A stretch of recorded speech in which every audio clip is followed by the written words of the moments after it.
Drink this, and get rid of the vile creatures in your belly. Those were the last words my father spoke to me, forcing poison down my throat as I cradled my murdered husband. My family, my father, my brothers, my sister, watched as I died, my unborn twins stillborn in my womb. But I woke up again, 6 years in the past, before the betrayal, before the blood. Now, they see a naive girl from the countryside, a pawn to be married off to a crippled prince. They don't know I carry the memories of their treachery and the skills of a master physician. This time, I walk into the crippled prince's room myself. In my last life, I led you to your death. I confess to the man whose fate is tied to mine. In this one, I will heal your legs and put you on the throne. In return, you will cast aside my perfect sister and marry me instead. They took everything from me once. This time, I will reclaim my stolen birthright and burn their world to ash. One betrayal at a time. Deep winter. A fresh layer of snow covered the ground in a thick, white blanket. Vera Way, 7 months pregnant, stumbled through the snow, running. She fell countless times, but finally, she scrambled to the top of the city tower. The air was thick with the stench of blood. Bodies were piled high like mountains. Vera's eyes scanned the carnage until she found the familiar figure she was searching for. He was a tall, handsome man. Even in death, pierced with arrows, his face pale and his eyes closed forever, his noble features were unmistakable. Vera rushed to his side and carefully lifted his head into her lap. She had learned medicine from her adoptive father since childhood, and her skills were exceptional. But now, she didn't dare pull the arrows from his chest. "Kalen, I'm so sorry. It's my fault," she whispered, her vision blurred by tears of regret. Just then, a chaotic flurry of footsteps approached. A group of people ascended the tower, and one of them stopped directly behind her. He held out a black porcelain vial. "Vera, drink this. Get rid of those 2 vile creatures in your belly, and you can still be my daughter." Vera wiped the tears from her face and turned to look at the middle-aged man holding the vial. "Father, you promised me. You promised that if I gave you the weapon blueprints and the tiger tally, you would spare his life. Why did you go back on your word?" The man in her arms was Kalen Pei, the once feared and celebrated 3rd prince of Yunqing, a man renowned for his military victories. He was also Vera's husband and the father of her unborn children. A sudden sneer cut through the air. A man in fine robes looked down at her with pure mockery. It was Prince Rainer, the 7th prince of Yunqing, the very man the Wei family now supported for the throne. He chuckled.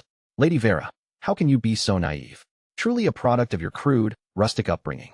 Kalen was the greatest obstacle to my ascension. He opposed me at every turn. Now that he has finally fallen, did you truly think the Prime Minister and I would let him live?" His gaze flickered to Vera's swollen belly before turning back to Victor Wei. "Prime Minister Wei, are you finding it difficult to act against your precious daughter? If you can't bring yourself to do it, allow me to help." Victor Wei gave a fawning smile. No, Your Highness. I wouldn't dare trouble you with such a small matter." With that, he uncorked the vial, grabbed Vera's chin, and his eyes turned cold and hard. "Vera, don't blame your father. If I don't eliminate the cursed offspring in your womb, not even I can save your life." "No, please no. They're almost ready to be born. They're living souls."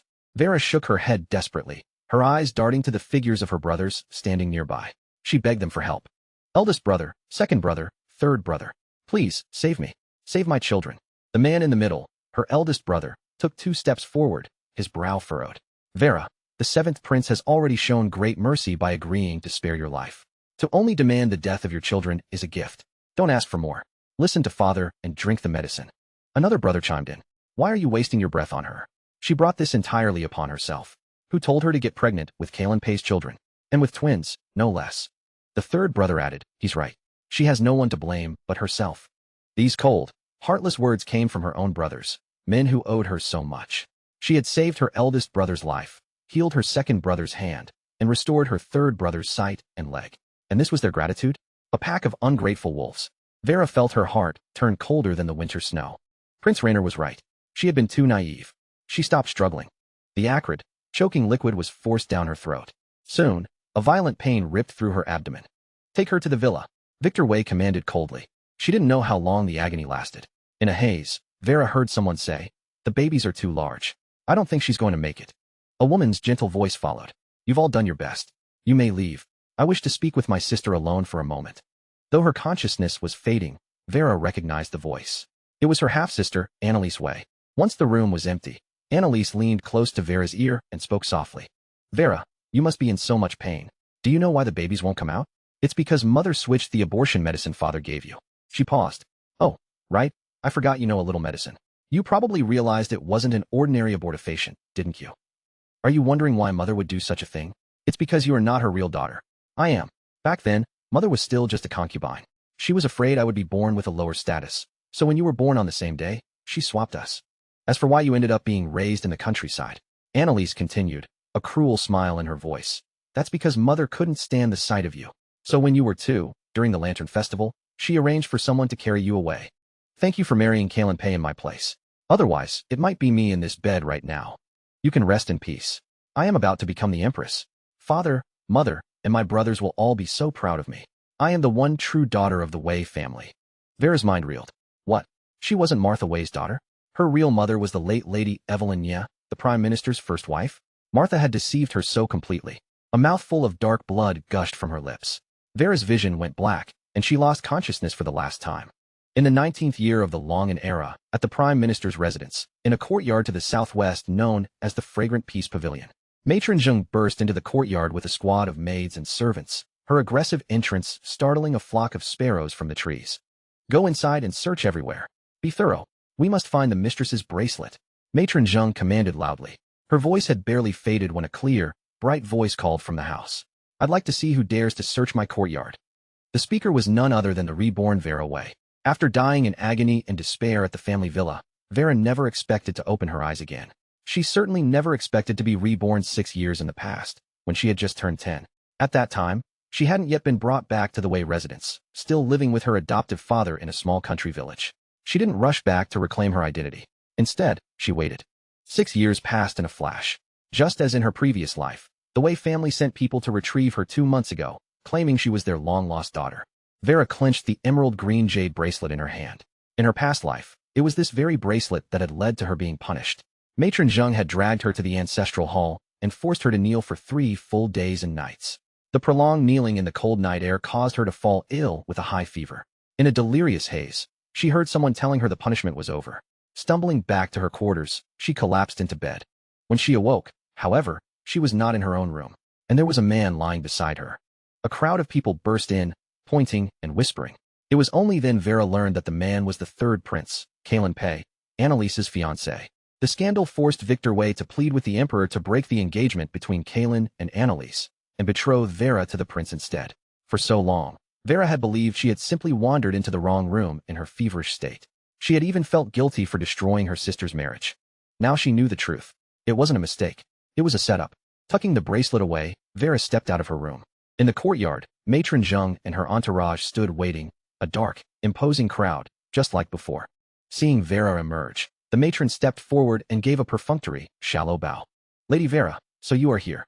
The mistress has recently misplaced a bracelet, a gift from the Empress herself, and one of her most treasured possessions. A servant reported seeing you with it, so I've brought some people to have a look.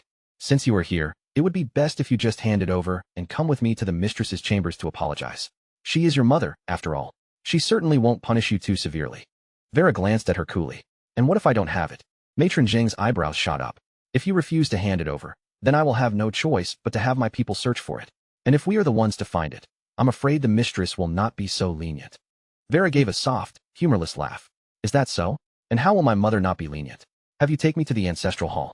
Make me kneel for a few days and nights. Matron Zheng's pupils contracted in surprise. How could Vera have guessed the mistress's plan? But she didn't dwell on it.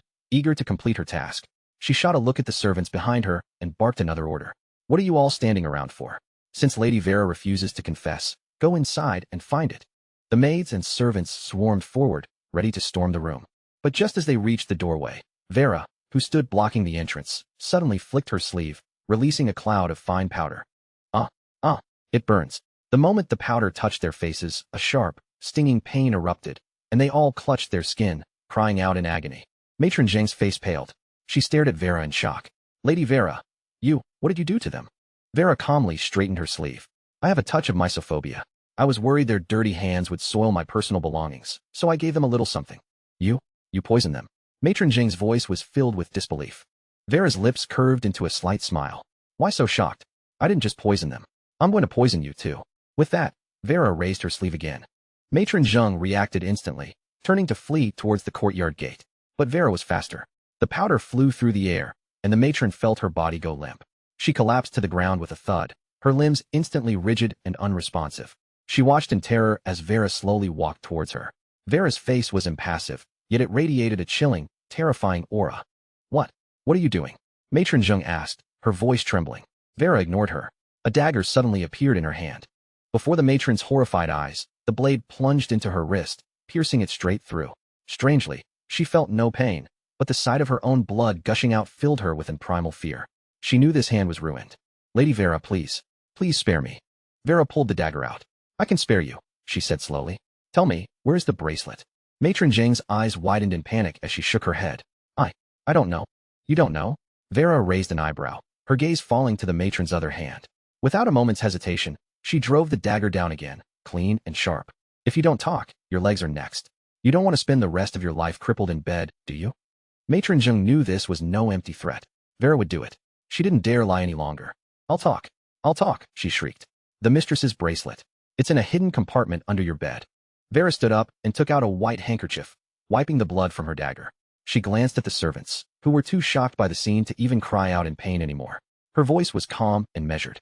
You all heard that. Matron Zheng knew the bracelet was in a hidden compartment under my bed without even entering my room. That must mean she's the one who had it planted there.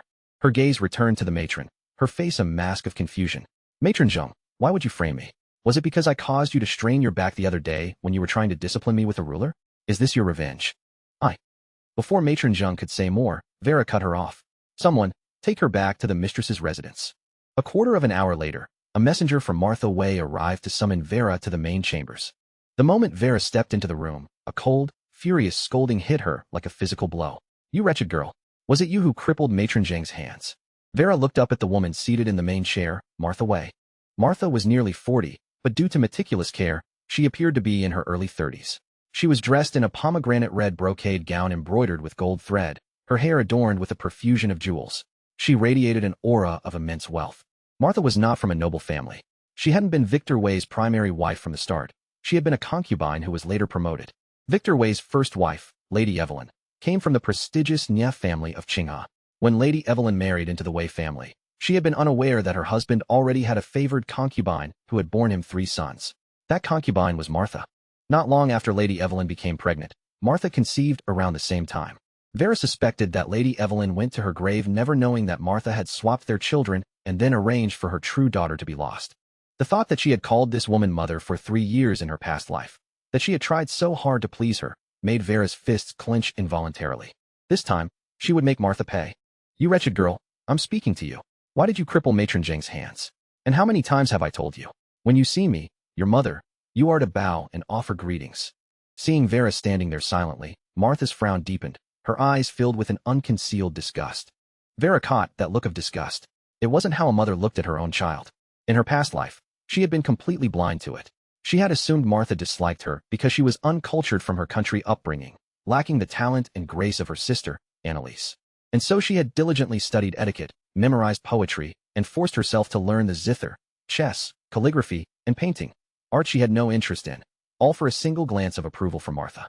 But she now knew that no matter how exceptional she became, Martha would never love her. You are my own mother. If I have to bow and greet you every time we meet, wouldn't that seem a bit distant? Vera still didn't bow.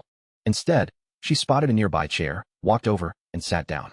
Mother, you were asking why I crippled Matron Zheng's hands? Didn't the maids and servants tell you? She hid your most precious jade bracelet in a secret compartment under my bed, trying to frame me for theft. I wonder if it's because she held a grudge from the other day when she tried to discipline me with a ruler and ended up straining her own back. Perhaps this was her idea of revenge. Vera had barely finished speaking when Martha's face darkened and she snapped. Nonsense. Matron Zheng has served this household for most of her life. Why would she seek revenge over such a trivial matter? Vera leaned back in her chair, swinging her legs slightly as she looked at Martha with a tilted head. Then why do you think she did it, Mother? She knew the bracelet was under my bed without even entering my room. Unless, did you tell her to put it there? Martha's expression froze, her face growing even uglier. What are you talking about? You are my own daughter. Why would I do such a thing? She composed herself and continued. Regardless, you shouldn't have crippled her hands. For a young lady, your actions are far too cruel and vicious. Cruel and vicious? Hearing those words from Martha's lips, Vera found it laughable.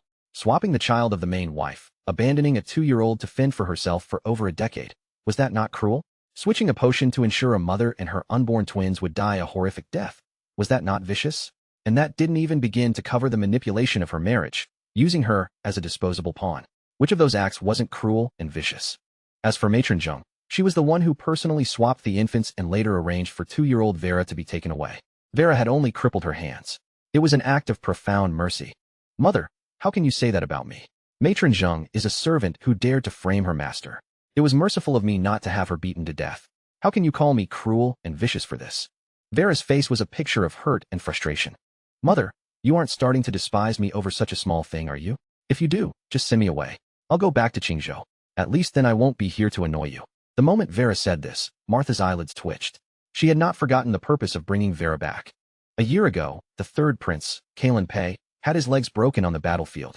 It was uncertain if he would ever walk again, and even if he did, he would be a cripple. His chances of ever claiming the throne were gone. Furthermore, Annalise had come to her crying, saying she didn't want to marry a cripple. Her heart was set on the seventh prince, Rainer. Martha also knew that Victor Wei was already secretly backing Prince Rainer, who very well might be the future emperor. Annalise was her real daughter. If Annalise became empress one day, she, as the mother, would share in the glory. But the engagement to the third prince was decreed by the emperor years ago and wasn't easily broken. She had brought Vera back for one reason, to marry the crippled prince in Annalise's place. She couldn't let her leave now. Suppressing her deep-seated loathing for Vera, Martha forced a benevolent smile. Vera, what are you saying? You are my own flesh and blood. How could I despise you for something so minor? I know you suffered greatly while you were away, and my heart aches for you. But now that you're back in the Prime Minister's residence, you must learn to behave like a proper young lady. In the future, you must not act so rashly. Try to learn from your sister, Annalise. I understand. I will do my best to learn from my sister, Vera replied dismissively, then abruptly changed the subject. Mother, I heard you recently acquired a bolt of damask silk, a very rare pattern. If you truly care for me and don't despise me, could you give it to me to have some clothes made? Martha's face stiffened again, the corner of her mouth twitching. She had indeed received a bolt of prized damask silk. It was exceptionally rare, and Annalise adored it. She had only promised to give her sister enough for 2 outfits. Now Vera was asking for the entire bolt. The audacity was astounding. Martha's heart was filled with disgust, but she kept her expression neutral. She spoke with forced patience. Vera, dear, I've already promised that silk to your sister. I can have someone fetch another bolt from the storeroom for you. I'll make sure it's the very best quality. Vera's face fell instantly, and she spoke like a spoiled child. I don't want anything else. I want the damask silk. Mother, are you truly my mother? Or is Annalise your real daughter? Vera's words struck Martha like a thunderbolt. Her face turned pale, and she almost lost her composure. Studying Vera's expression, she concluded the girl was likely just speaking recklessly and managed to steady herself. She took a sip of tea from the cup beside her before speaking again. Of course you are my daughter. If you weren't, why would I have gone to such great lengths to find you and bring you back? Vera pouted. Then why does she get all the good things first? It's hard not to be suspicious. Martha pressed a hand to her temple. Fine. You can have the damask silk. Thank you, Mother. Vera stood up. If there's nothing else, I'll be going now. With that, she turned and walked out the door. As Vera's silhouette disappeared, Martha hurled her teacup to the floor, venting her fury. She never expected Vera to be so shrewd. She had assumed a girl raised in the countryside would be ignorant and easy to manipulate. Instead, she was proving to be a formidable adversary. Martha suddenly wondered if bringing Vera back had been a terrible mistake. But the girl was here now, officially recognized. There was no turning back. A matron stepped forward. Mistress, are you really going to give the damask silk to the second lady? This was Matron Luo, another of Martha's trusted confidants. Martha slammed her hand on the armrest of her chair. What choice do I have? If I refuse, who knows what kind of scene she'll make? It's just a bolt of silk. I cannot let her suspect her true identity. Matron Luo hesitated before raising another issue. Mistress, Matron Zheng's plan failed. We no longer have a reason to send the second lady to the ancestral hall. Should we proceed with our original plan? Martha's brow furrowed tightly. I didn't realize the little wretch was so cunning. I only thought that since she learned some medicine from that foster father of hers, we couldn't drug her directly. That's why I devised this scheme, to wait until she fainted from kneeling in the hall before we made our move. I need to rethink this. No matter what, she is the one who will marry the third prince. A vicious glint flashed in Martha's eyes. Meanwhile, after leaving Martha's chambers, Vera didn't return to her own courtyard. Instead, she took a detour to the flourishing Glory Pavilion. This courtyard had once been the residence of the former Prime Minister's wife, Lady Evelyn Nye. Now, it was occupied by Annalise. Lady Evelyn came from the preeminent Nye family, and her dowry had been staggeringly large. Consequently, the flourishing Glory Pavilion was the most magnificent and opulent courtyard in the entire Wei estate. Annalise had lived there for more than a decade. It was time for her to move. After all, Vera was Lady Evelyn's true daughter. She was the one who deserved to live here, not Annalise, who was nothing more than an impostor who had stolen her place. She would have her revenge on Martha. And as for everything Annalise had taken from her, she would reclaim it all, piece by piece. Night fell. The fragrant Peace Pavilion was shrouded in silence, but to the east, the flourishing Glory Pavilion was in chaos. Servants rushed in and out, their faces etched with panic. Just before dawn, a frantic pounding echoed on the gate of Vera's courtyard. "Second lady, the master and mistress summon you immediately," a voice shouted from outside. Vera was pulled from a pleasant dream, but she felt no anger at the disturbance. She rose slowly, washed her face, and then stepped out. A maid led her through the estate to the flourishing Glory Pavilion. Victor and Martha Way had been waiting anxiously all night. They were still seated in the outer chamber of Annalise's bedroom. The moment Vera entered, she saw their haggard, worried faces. "Father, mother, why did you call for me?" Vera asked directly. Martha looked up, her eyes glaring at Vera with raw hatred. She didn't bother with pleasantries or etiquette this time. She pointed a trembling finger at her. "You monster! Was it you? Did you do this?" Faced with the baseless accusation, Vera simply blinked. "Mother, what are you talking about? What did I do?" Martha looked ready to explode. "Don't play innocent with me. Last night, venomous snakes crawled into Annalise's bed and bit her. She still hasn't woken up. Someone saw you yesterday after you left my chambers. You didn't go back to your courtyard. You were seen lurking around here. It must have been you who released the snakes. If anything happens to Annalise, I'll make you pay with your life." Martha practically spat the words, her eyes burning with the fury of a woman looking at her mortal enemy. Beside her, Victor Way also stared coldly at Vera, his brow furrowed in suspicion. "Is what your mother said true? Did you release the snakes?" Vera's gaze swept over them both, lingering for a moment on her father. In the 2 months since her return, she had only seen him a few times. Each time, she couldn't help but remember that moment in her past life when he ignored her pleas, gripped her chin, and emotionlessly forced the poison down her throat. Vera often wondered if he knew the potion had been switched, that it was meant not only to kill her children, but her as well. He probably did. Her babies were so close to term. Even a normal abortifacient could have easily killed all 3 of them. What kind of father personally ends his own daughter's life without batting an eye? This time, she would not consider him her father. Composing herself, Vera turned her gaze back to Martha. "Mother, you shouldn't make such wild accusations. You say I released the snakes, but do you have any proof? Just because I stood outside this courtyard for a moment? Besides, where would I even get venomous snakes? Did I carry them with me when I came to see you? And even if I had them, I never even entered the courtyard. How could I have made them crawl specifically onto my sister's bed and not anyone else's?" You're twisting my words. Martha's finger trembled with rage. "If it wasn't you, who was it? And tell me, why were you here at all?" Vera feigned sadness. "My courtyard is small, dilapidated, and in a remote corner of the estate. My sister's courtyard is large, magnificent, and in the most prominent location. I was envious, so I just came to have a look. Is looking now a crime?" Martha was at a loss for words. She finally burst out. "Envious? That's all you'll ever be. You were born from me. Only Annalise is worthy of enjoying the honor and wealth that comes from the Nye family." Vera sneered inwardly. "Born from you? If I were your daughter, what kind of mother would treat her own flesh and blood with such cruelty? Even a tigress does not eat her own cubs. That's enough. This isn't the time for accusations. It's entirely possible that snakes found their way into the courtyard on their own in this weather." Victor Way stepped in to de-escalate the situation. He looked at Vera and said, "Vera, I hear your adoptive father was a country healer whose skills were highly regarded. He knew many folk remedies, and you learned from him. Do you know how to treat a snakebite?" Vera had been waiting for this. Venomous snakes and insects are common in the countryside, so I've seen my share of bites. I might know something, but I would have to examine my sister's condition first to know if I can help. Then go in and see her at once, Victor urged. Vera entered the inner chamber and assessed Annalise's condition. Her sister lay unconscious on the bed, her face a deathly bluish green, her breathing faint. If not for the imperial physician's silver needles keeping her life force tethered, she would already be gone. In her past life, Annalise had always been vibrant and superior, dazzling and proud. Her maternal grandfather was the head of the great Nye family. She was accomplished in all the fine arts, a woman whose background and talent made her the object of envy among all the noble ladies of the capital. When Vera had first arrived at the Way mansion, she had felt deeply intimidated in her sister's presence, almost inferior. Reborn, Vera felt no such envy. What was there to admire about honor and wealth stolen through her mother's despicable schemes?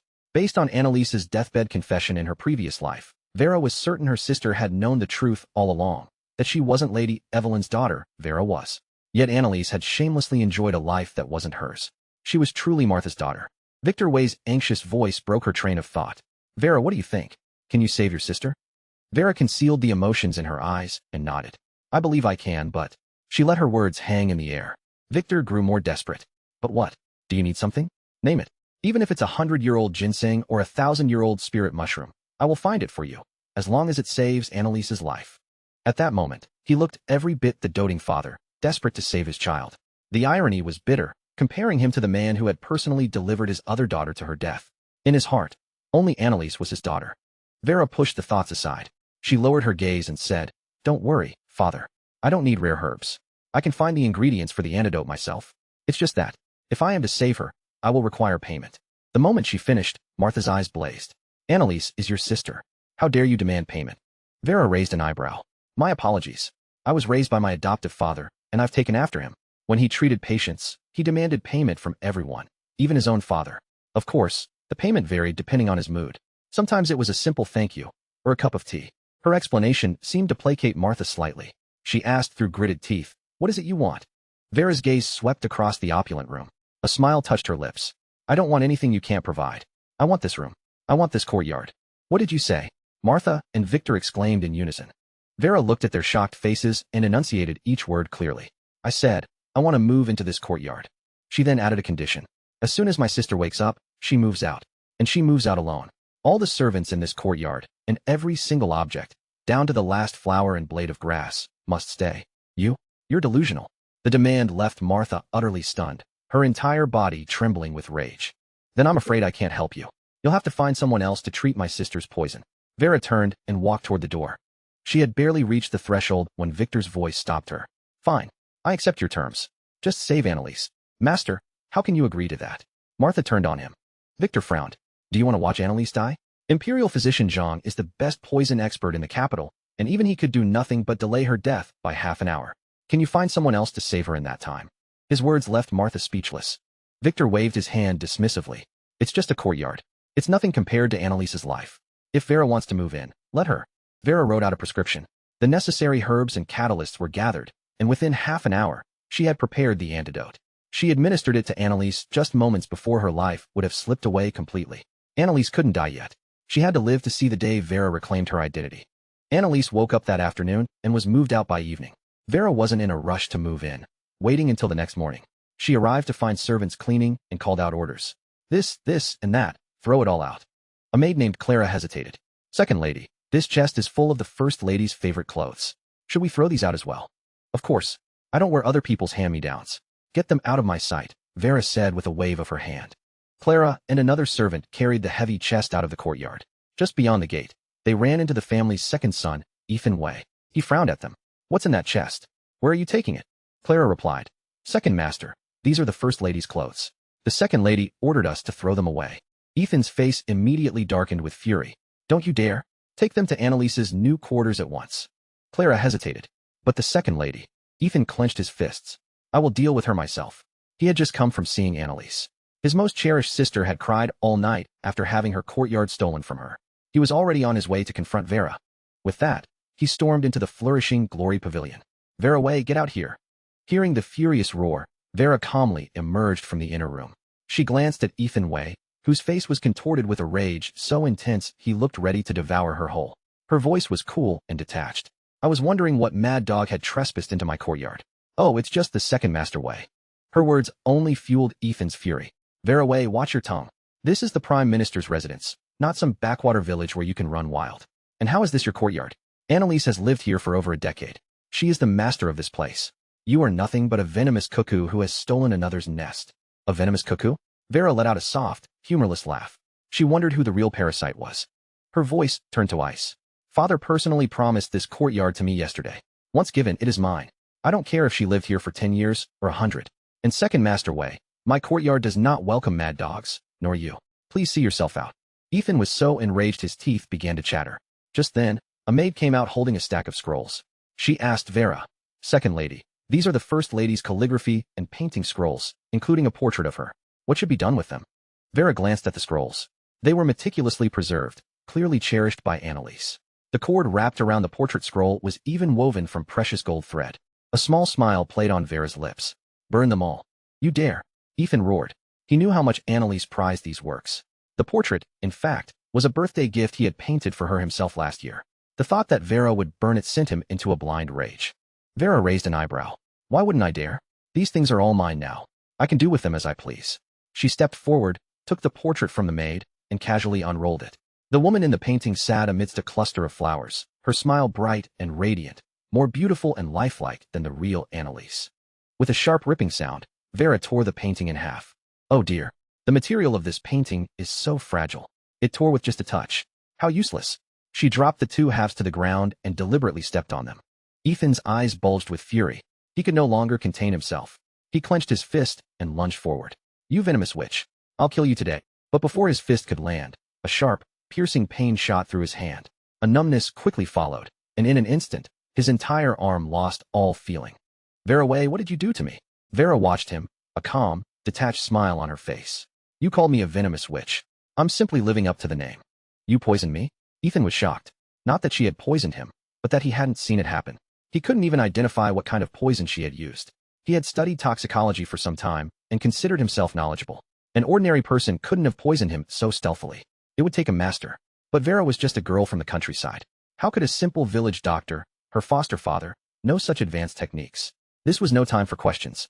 Vera Way, give me the antidote, he snarled, his face dark. Vera rolled her eyes, looking at him as if he were an idiot. Did he really think she would make it that easy for him? You want the antidote? First, get on your knees and give me 10 loud kowtows. If I'm pleased, perhaps I'll give it to you. You? Ethan's eyes turned red with fury. He finally choked out. I'll have father and mother deal with you. With that, he stormed out of the courtyard in disgrace. An hour later, Vera was summoned to the main courtyard of the residence, the Crimson Maple Pavilion. As she entered the main hall, she could feel the tense atmosphere. 3 people sat in the seats of honor. Victor Way, Martha Way, and an old woman dressed in a slate blue jacket, clutching a string of sandalwood prayer beads. She sat with an air of stern authority, her sharp gaze fixed on Vera as she entered. This was the Way family's matriarch, Grand Matriarch Jia, whose 60th birthday was the very next day. The Grand Matriarch was the daughter of the late Prince of Pingxi, a lady of true noble birth. She was a woman who valued rules and lineage above all else. In Vera's past life, she had doted on Annalise, the eldest daughter of the primary wife, while treating Vera, the daughter of a promoted concubine, with cool indifference. You disgraceful wretch, get over here and pay your respects, Martha screeched. Forgetting your manners with me is one thing, but to be so rude in front of the Grand Matriarch? How did I give birth to such a fool? Vera shot her a cool glance, wanting to retort, did you give birth to me? But she held her tongue. It wasn't the time.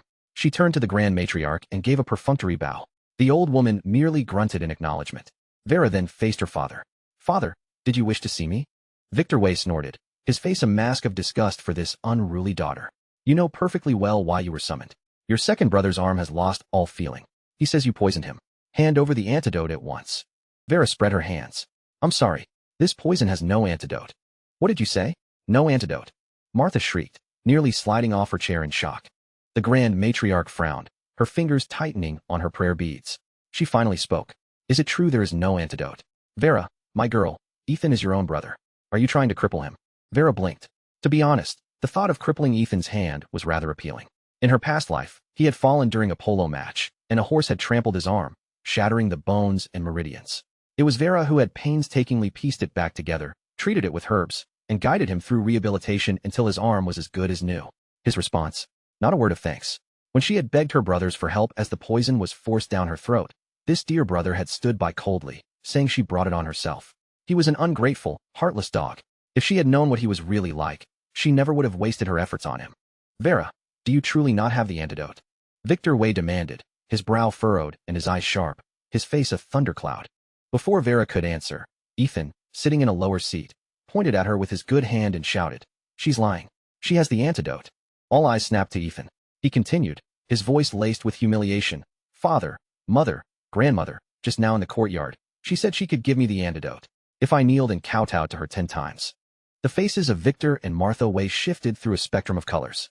Martha finally erupted again. You wicked creature, hand over the antidote now. Ethan is your own brother. How could you be so cruel? Why did I ever have a daughter as vicious as you? I should have never brought you back. Martha was filled with regret.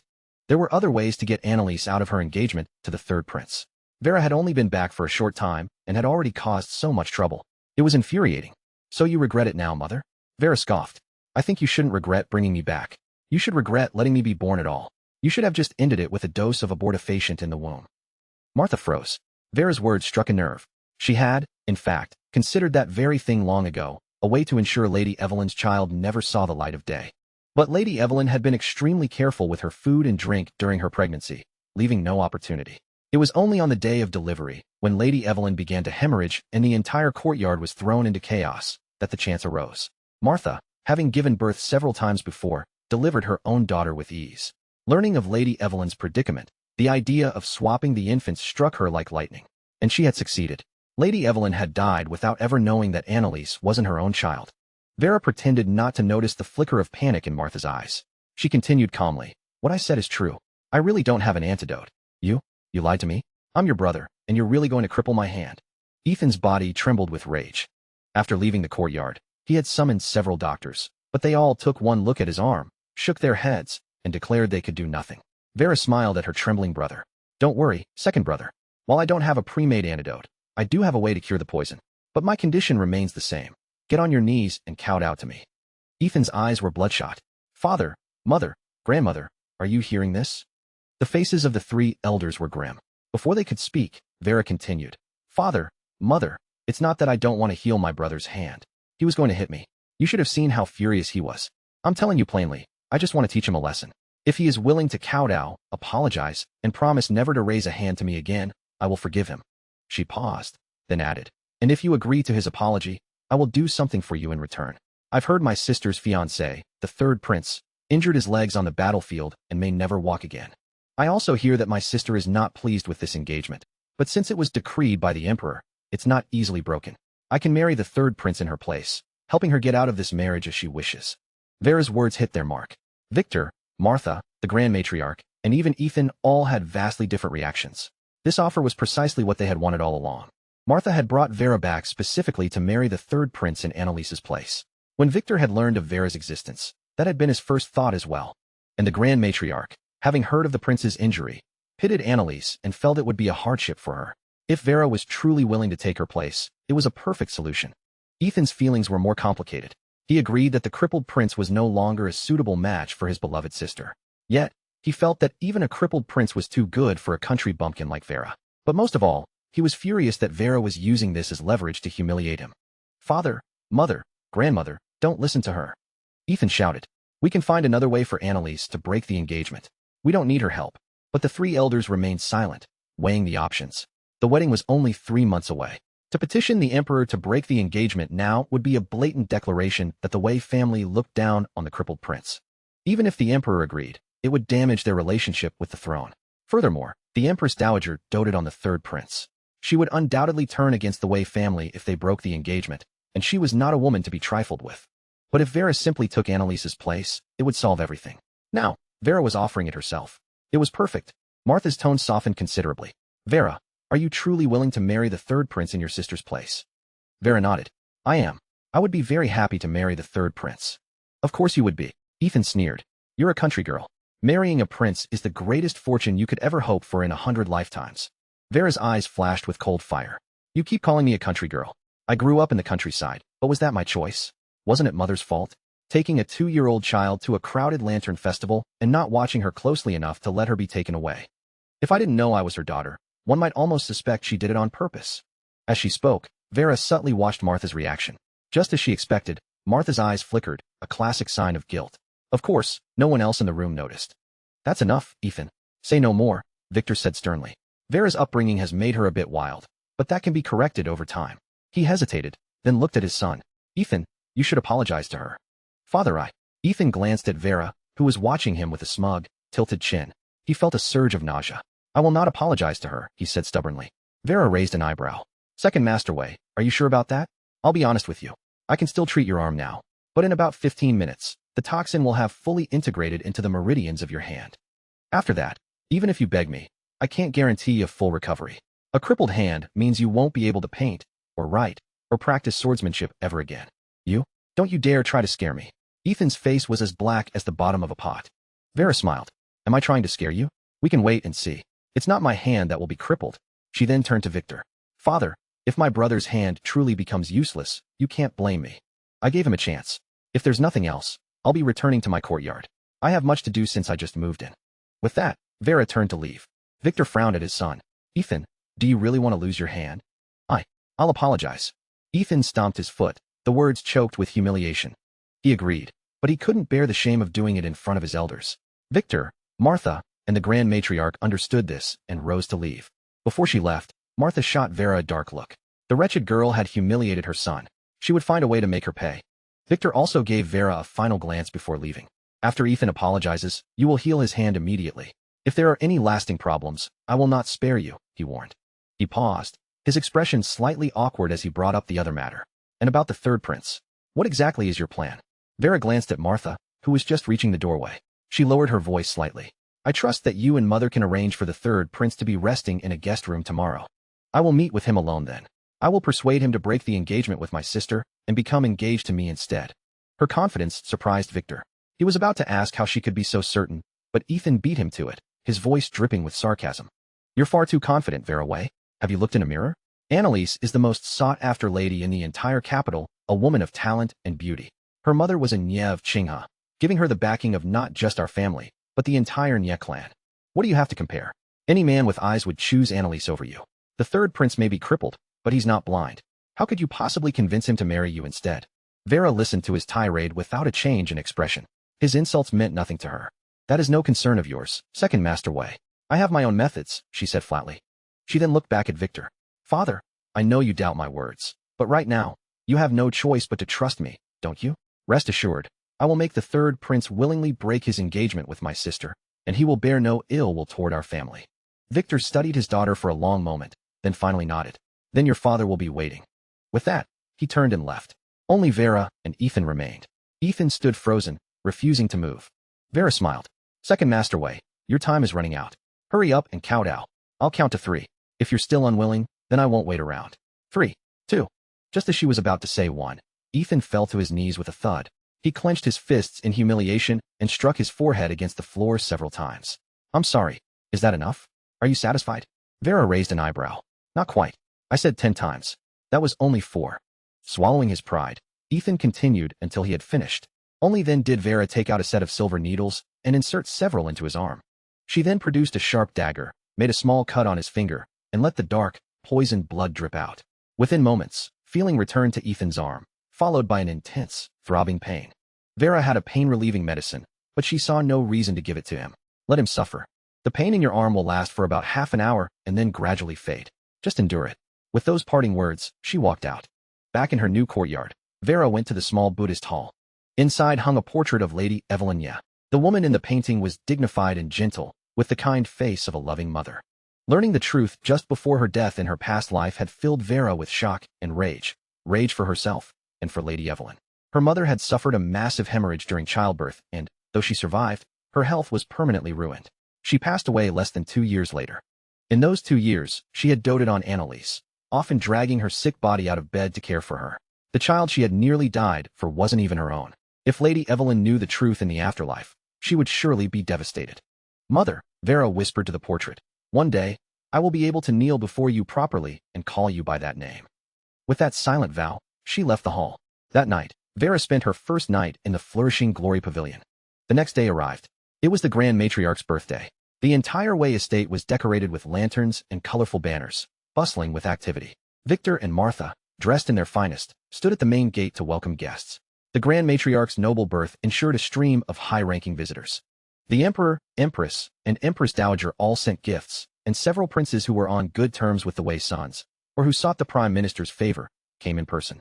His Highness, the Third Prince, has arrived. Their Highnesses, the 5th Prince, the 7th Prince, and the 10th Prince have arrived. Chapter 9.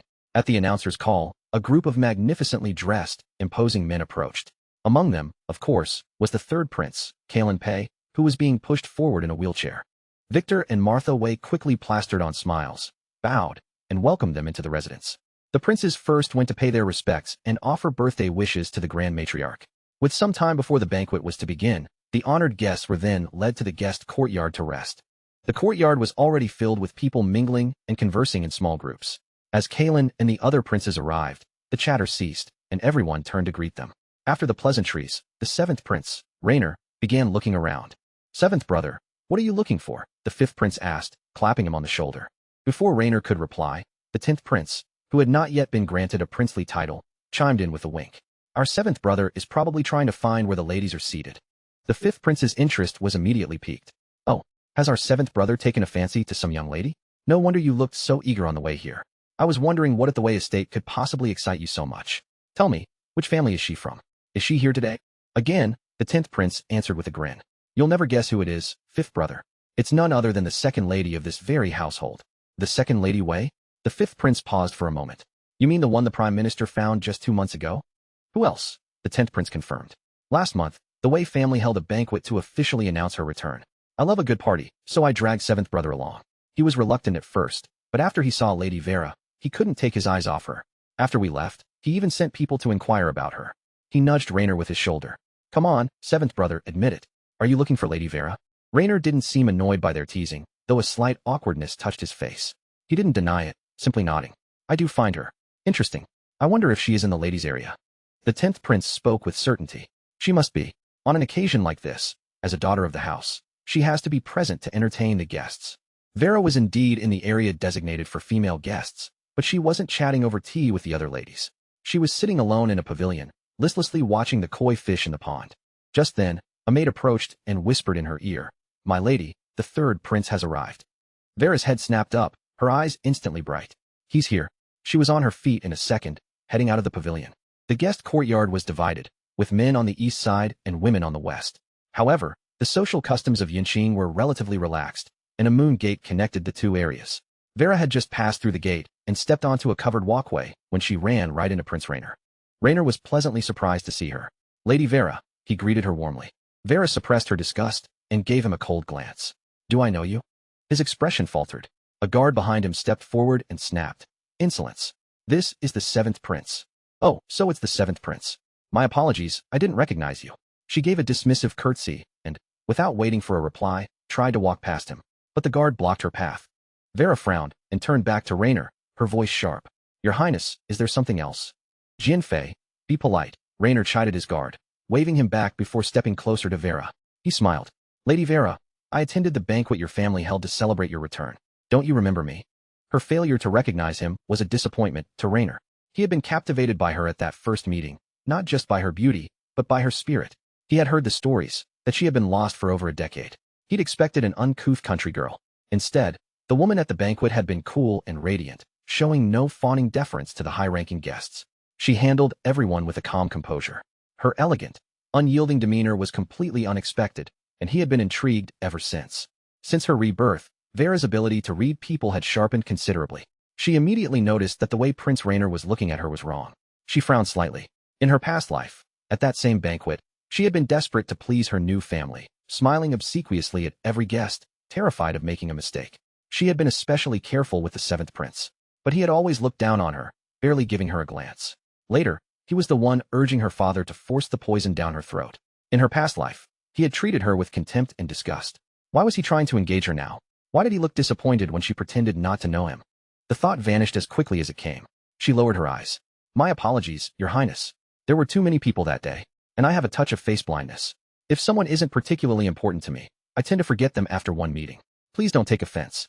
Rainer's disappointment was replaced by another smile. No offense taken. It was indeed crowded.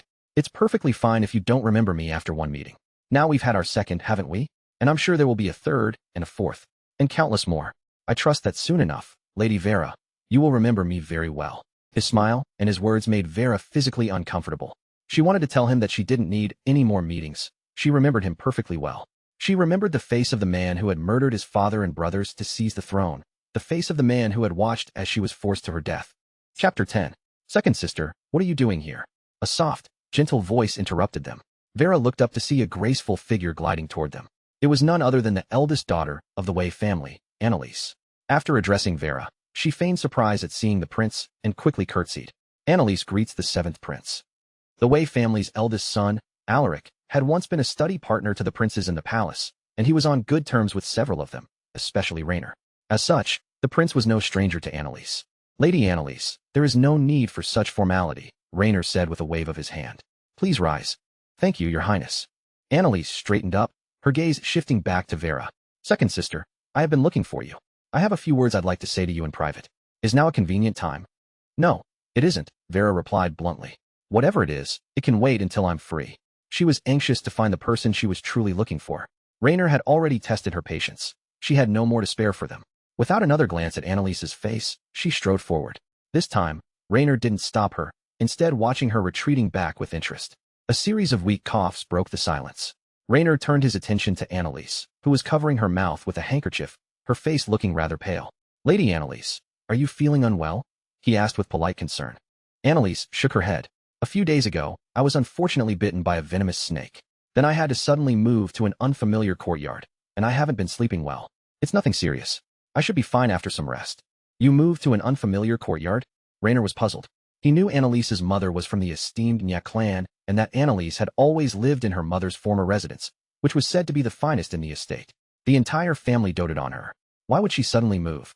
Annalise's eyes flickered. She recounted a simplified version of events, explaining how Vera had used the snakebite antidote as leverage to take her courtyard. She expected Raynor to sympathize with her and condemn Vera for her audacity. To her shock, he simply laughed. "Your second sister is quite an interesting person. She has a lot of character." Annalise's mind went blank. She unconsciously tightened her grip on her handkerchief, completely baffled by his reaction. Vera, unaware of this exchange, continued through several more corridors until, finally, she saw him. There, under a flowering crabapple tree, was the figure she had been searching for. He sat quietly in his wheelchair, his features handsome and refined, his eyes like polished obsidian. He was the picture of nobility, like a man who had stepped out of a painting. "Kalen Pei," Vera murmured to herself. "We meet again." As if sensing her presence, the man, who had been looking down, suddenly raised his head. Their eyes met across the distance. A flash of surprise crossed his face. The woman's gaze was so strange. Kalen knew he was considered handsome. He had seen many looks from women: admiration, infatuation, desire. But never had he seen a look as complex as the one from the woman on the walkway. It was as if she were looking through him, remembering something from another time. As he pondered this, a hand clapped him on the shoulder from behind. "Third brother, what are you doing here all alone?" Kalen turned to see the fifth prince. "Nothing," he said softly. "Just seeking some quiet." Kalen had never enjoyed crowds, even before his injury. The fifth prince understood his temperament. "The banquet is about to begin. Let me push you over." "There's no need. I'll call for Xiao Dong," Kalen replied. The fifth prince didn't insist. "All right then, I'll head over first. We'll share a few drinks at the table." Once he was gone, Kalen looked back toward the walkway, but the woman was gone. For a strange, fleeting moment, he felt a sense of emptiness. He quickly dismissed it and called for his personal attendant, Xiao Dong. Vera hadn't actually left. She had been hiding behind a nearby pillar. As Kalen was wheeled away, she stepped out, watching his back until he was out of sight. A smile touched her lips. "Kalen Pei, I'll see you again in a little while." Half an hour later, at the banquet, Kalen frowned down at the wine cup in his hand. His eyelids were growing heavy. He knew instantly he'd been drugged, but he couldn't understand why. He was already a cripple. Who would go to such lengths to target him, especially here, at the Grand Matriarch's birthday feast? As the thought crossed his mind, his vision blurred, and his head slumped forward onto the table. The high-ranking guests were seated at individual tables in an inner hall, each with an attendant. Seeing Kalen collapse, the young servant beside him hurried over. "Your Highness, are you intoxicated? Allow me to escort you to a guest room to rest." In a guest room in the rear courtyard, the servant who brought Kalen had just closed the door when a figure emerged from the shadows. She approached the bed and looked at the sleeping face, his brow slightly furrowed. She took a pill from her sleeve and placed it in his mouth, then gently smoothed his forehead. Before she could pull her hand back, a powerful grip seized her wrist. The sudden movement threw her off balance, and she tumbled onto his body. With a sharp intake of breath, his dark, obsidian eyes snapped open, pinning her with their intense gaze. "It's you," he said. "Who are you?" His voice was cold, devoid of any warmth. Vera hadn't expected him to wake so quickly. She froze, stunned, pressed against his body. They were so close their breaths seemed to mingle. A blush instantly flooded her face. It had been 6 years. Although they had been intimate in her past life, after her rebirth, she hadn't been this close to him in a long time. It felt foreign. Could you let me go first?" she stammered, her face crimson. Kalen's brow remained furrowed. He was acutely aware of their improper proximity. After a moment's hesitation, he released her wrist. However, the woman on top of him didn't move. In fact, she seemed to press down even more firmly. "You?" Kalen's face turned black as coal. He bit out the words through clenched teeth. "Get off of me. Now. Don't be so fierce. You're scaring me. My legs have gone all soft. I can't get up." Vera looked down at the man beneath her with a mischievous glint in her eyes. She deliberately pitched her voice higher, creating a sound that was almost teasing. Kalen felt like he was about to explode. This was the first time in his life he had ever been pinned down by a strange woman. His face darkened even further. "Get off. Do not make me say it a third time." All right, I'm getting up. Don't be angry. It's bad for your health." Seeing that he was genuinely furious, Vera stopped her games and climbed off him. Kalen straightened his clothes and sat up, his handsome face still as dark as ink. Who are you? Vera's gaze met his, her voice returning to its normal pitch. Vera Wei. That's my name, she said slowly. Your surname is Wei? Kalen's mind worked quickly. You're the second daughter the Prime Minister found 2 months ago? He had heard the news, though he hadn't attended the banquet the Wei family had held last month. He also recalled the conversation between his brothers, and the fact that his 7th brother, Rainer, was very interested in this particular young woman. He never imagined she would be bold enough to play games with him. And the wine at the banquet, was that her doing as well? Reading his expression, Vera quickly clarified. I wasn't the one who made you pass out, but I did know it was going to happen. Her frankness surprised him again. He narrowed his eyes. Tell me, what is your objective? What objective could I have? Vera looked at the face that was so familiar to her, her eyes shimmering with memory. In her past life, they had been husband and wife for 3 years. For the first 2, he had been cold and distant, the sum of their conversations amounting to barely a handful of sentences. In the 3rd year, at the urging of her father and Martha, she had tried to pry information from him. She'd used the excuse of caring for him while he was drunk, and in a confused haze, they had become intimate. After that, his attitude toward her had changed dramatically. The coldness vanished. He was still a man of few words, but he would join her for meals whenever he had the time. 3 months later, she became pregnant. When he found out, he visited her even more often, sometimes bringing her gifts. She could feel that he had truly begun to see her as his wife. And yet, she had still betrayed him. She had used his trust and his affection to push him into an abyss. The image of him on the tower, eyes closed, body pierced with arrows, flashed in her mind, and a sharp pain clenched her heart. She pushed the memories down and tore her gaze away from his face. Kalen Pei, I came to make a deal with you. Kalen had once again caught the strange, knowing look in her eyes, as if they shared some history he was unaware of, and she had dared to use his given name. He didn't comment on it, merely frowning. What kind of deal? Vera didn't beat around the bush. I want you to break your engagement with Annalise Wei and marry me instead. Kalen was taken aback. He hadn't expected such an audacious proposal. A faint, mocking smile touched his lips. Lady Annalise is well-read, talented, and of superior birth, with the backing of both the Wei and Nye families. What makes you think I would agree to break my engagement with her to marry you? Vera raised an eyebrow. Her expression wasn't boastful, but it held an unshakable confidence. She smiled. First, I am more beautiful than she is. Second, I am a physician. I can heal your legs and have you standing within 3 months. And third, she paused. Then her hands moved to the sash at her waist and began to untie it. Kalen's pupils constricted. What are you doing? Untying my clothes. Can't you tell? She asked, blinking innocently. You are shameless. He was at a loss for words, finally sputtering out the accusation. He couldn't fathom what this woman was trying to accomplish. When she continued to loosen her robes, he quickly turned his face away. His voice was colder than before. What are you trying to do? If you don't get out of here right now, you will regret it. He had encountered women who tried to throw themselves at him before, but that was before his injury. Back then, a single glare was enough to make them retreat. Don't worry, Vera said calmly.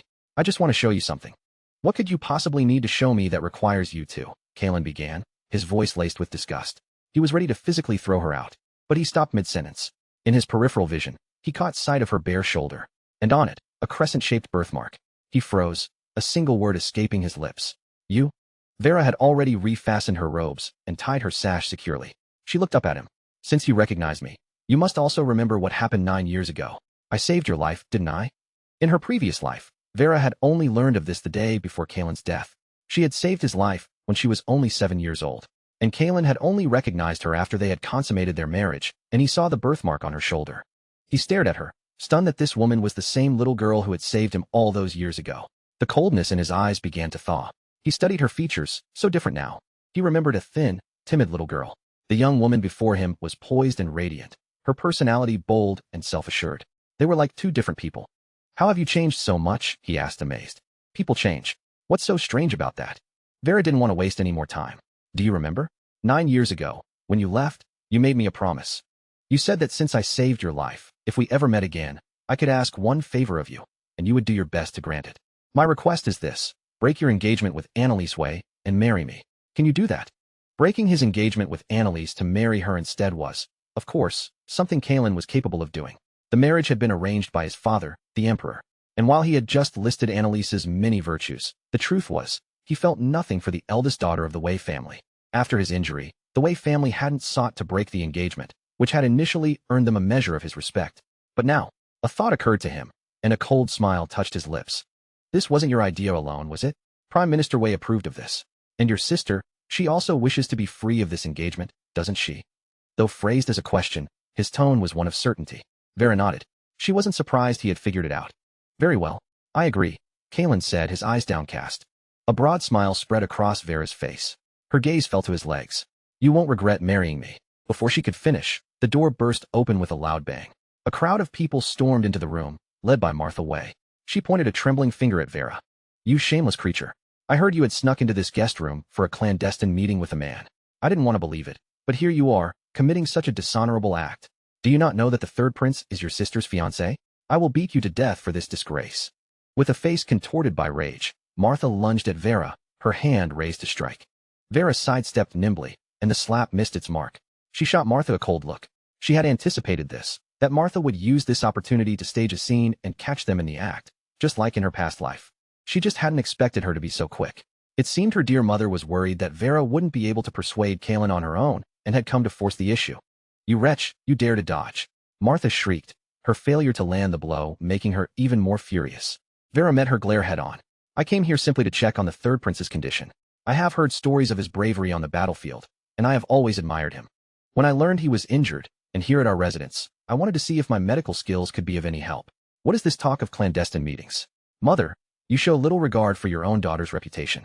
An outsider might think we were enemies, not mother and daughter. In her previous life, although Kalen had eventually married her, her reputation had been ruined. People pointed at her, calling her a manipulative schemer who had seduced her sister's fiancé. It was a stain she had carried to her grave, all thanks to Martha. She should have realized it then. No mother, no matter how much she disliked her daughter, would personally lead a crowd of outsiders to catch her in a compromising position. But now she understood. Because Vera wasn't her real daughter, her reputation meant nothing. Martha flinched, her eyes darting away for a moment. How could I not care for your reputation? She retorted. It is precisely because I care that I came. You are an unmarried young woman. You should not be alone in a room with a man under any circumstances. If word of this gets out, how will you ever face the world? Before Martha could continue, Kalen spoke from the edge of the bed. Prime Minister's wife, Lady Vera, was indeed only checking on my legs. However, it was improper for her to come alone, and it could indeed harm her reputation. Therefore, I am willing to personally petition my father, the Emperor, to annul my engagement to Lady Annalise and instead betroth me to Lady Vera. I hope you and the Prime Minister will grant us your blessing. He directed his final words to Victor Way, who had just stepped into the room. The Prime Minister froze, stunned by what he had just heard. Martha was equally shocked. She never imagined the third prince would be so agreeable, that he would be the one to propose breaking the engagement. Her Annalise was superior to Vera in every way. She had worried Kalen would refuse. Yet here he was, agreeing so easily. You are truly willing to break the engagement with my Annalise and marry this girl instead? Martha asked, her voice filled with disbelief. Of course, Kalen replied, his gaze shifting to Vera. As long as Lady Vera is willing to marry me, I will go to the palace this very day to request a new imperial decree. Victor and Martha Way both turned to look at Vera. She lowered her head, as if shy, and said, I will leave this matter to my father and mother to decide. Of course, neither of them had any objections. This was exactly what Martha had schemed for from the beginning, to have Vera marry the third prince in Annalise's place. Still, the ease with which Kalen had cast aside Annalise left a sour taste in her mouth.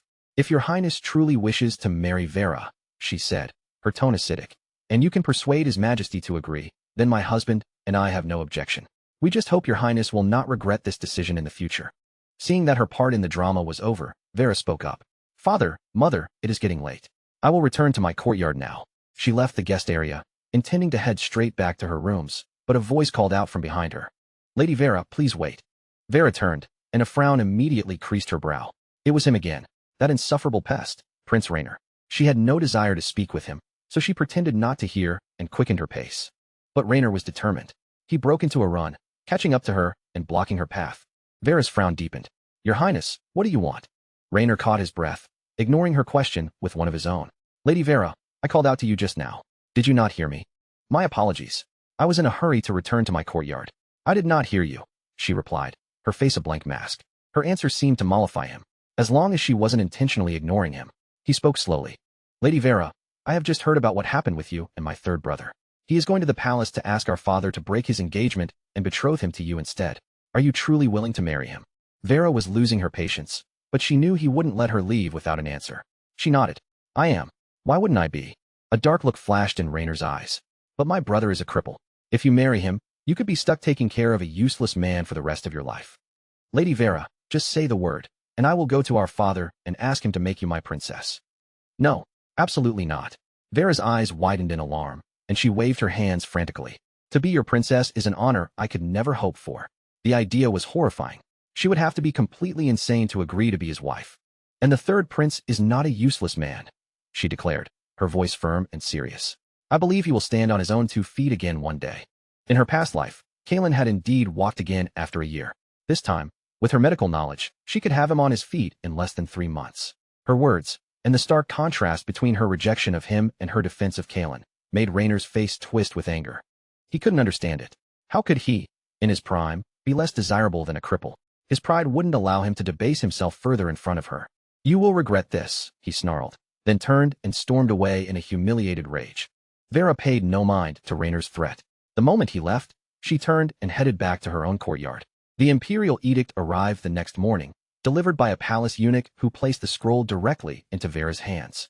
Seeing her accept it, Victor and Martha Way finally relaxed. The matter was settled. Although things hadn't gone exactly according to Martha's original plan, the outcome was more or less what she had wanted. Vera, now that you have accepted this decree, you are the third prince's fiancée, Martha said. For the next few months, you will stay quietly in the residence and prepare for your wedding. I will find a suitable matron to instruct you in matters of etiquette. This time, you will not be so willful. Vera acted as if she hadn't heard a word. She ignored Martha completely and addressed them both. Father, mother, if there is nothing else, I will take my leave. With the edict in hand, she turned and walked out of the main hall. Master, look at that ill-mannered brat. Martha seethed, glaring at Vera's departing back. Victor Way's face was equally dark. We must find someone to teach her proper etiquette. If she marries the third prince with manners like these, she will bring shame upon our entire family. Martha's eyes narrowed. Tomorrow, I will send a note to the Empress and see if I can get an audience. I've heard she has a matron named Xiang who is a master of discipline. I will beg Her Majesty to allow Matron Xiang to come to our residence for a few days to beat some manners into that wretched girl. Vera was already too far away to hear their conversation. As she was walking, she saw Annalise approaching. She was about to look for a side path to avoid her, but Annalise quickened her pace and was soon standing before her. Annalise's gaze fell on the bright yellow scroll in Vera's hand, a complex emotion flickering in her eyes. She knew it must be the wedding decree. Her feelings were a tangled mess. On one hand, she was relieved not to be marrying the cripple, Kaelin Pei. But on the other hand, she felt a strange emptiness, as if something that belonged to her had been stolen. Pushing the odd feeling down, Annalise spoke. Second sister, has the Emperor decreed a marriage between you and the third prince? Vera looked at her, a small smile playing on her lips. He has, and I must thank you, dear sister, for so generously giving your fiancé to me. She took a small step closer and lowered her voice so that only they could hear. I know you didn't want to marry him because of his legs. So I thought you should know. His legs can be healed. What did you say? His legs can be healed? That's impossible. Annalise's face was a mask of shock. It had been over a year since Kaelin's injury. Even the best imperial physicians had said there was a 90% chance he would never walk again. If not for that, why would she have been so reluctant to marry him? When the engagement was first made, she had been quite satisfied. The third prince was young and accomplished, with countless military victories to his name. The Empress Dowager doted on him, and even the Emperor had once considered making him crown prince. And he was undeniably handsome. What was not to like? But more than anything, Annalise craved power. She wanted to be the most revered woman in the land. Nothing is impossible in this world, Vera said with a knowing smile. She said nothing more and moved to walk past Annalise. But just as she did, a figure suddenly appeared, blocking her way with a thunderous expression. Vera Way, were you bullying Annalise again? Chapter 15. The person blocking Vera's path was none other than Ethan Way. He had seen Vera lean in and whisper something to Annalise from a distance, and had watched as Annalise's expression changed. Assuming the worst, he had immediately rushed over to intervene. Vera found his accusation laughable. She rolled her eyes. Is there something wrong with your brain? You? Ethan was speechless, his fists clenched at his sides as he glared at her. Why was this girl's tongue so sharp? Her words were always so unpleasant. Vera's gaze flickered down to his clenched fists. What are you planning to do? He asked, instinctively hiding his hands behind his back at the sight of her glance. Vera didn't answer. She simply smiled, then walked past them without another word. Ethan shot a look of disgust at her retreating back before turning to Annalise, his expression instantly softening. Sister, did she bully you? Annalise shook her head. Seeing how much Ethan despised Vera while caring so deeply for her lifted her spirits. Second brother, she said gently. Vera is your sister too. You shouldn't be so harsh with her. Try to be kinder. Ethan snorted. She's my sister? In what world? She's nothing but a crude girl raised in the countryside. She almost crippled my hand and humiliated me so thoroughly. I could never be kind to her. His gaze softened as he looked at Annalise again. You are my only sister, Annalise. Congratulations on finally breaking the engagement. You will surely marry a much better man in the future. His congratulations brought Vera's whispered words back to Annalise's mind. Her expression grew serious. Second brother, just now, Vera told me that the third prince's legs can be healed. Healed? Ethan was stunned for a moment, then waved his hand dismissively. That's impossible. His legs were so severely injured. The imperial physician said it was a miracle he could even sit up. How could they possibly be healed? Annalise pressed her lips together. But she said that nothing is impossible. She seemed so confident. What if she really can heal him? She can heal him? Ethan scoffed. Her adoptive father was just a village doctor. No matter how clever she is, can the little she learned from him possibly compare to the imperial physicians, who come from generations of medical families? He didn't believe it for a second. And even if she did manage to get him on his feet, he added, he would probably never be able to walk like a normal person. His words eased some of Annalise's anxiety. Ethan was right. Even if Kalen could stand, he would likely still be a cripple. She let the subject drop. Second brother, I heard eldest brother is coming home soon? The mention of their older brother brought a smile to Ethan's face. Yes, he should be back tomorrow. The eldest son of the Wei family, Alaric Wei, was a man of considerable achievement. He had placed first in the imperial examinations at 17 and was given a post in the Ministry of Revenue. His exceptional abilities led to a swift promotion to his current position as vice minister in the Ministry of Works, and he was held in high regard by the emperor. 3 months ago, he had been sent to the southern provinces on official business.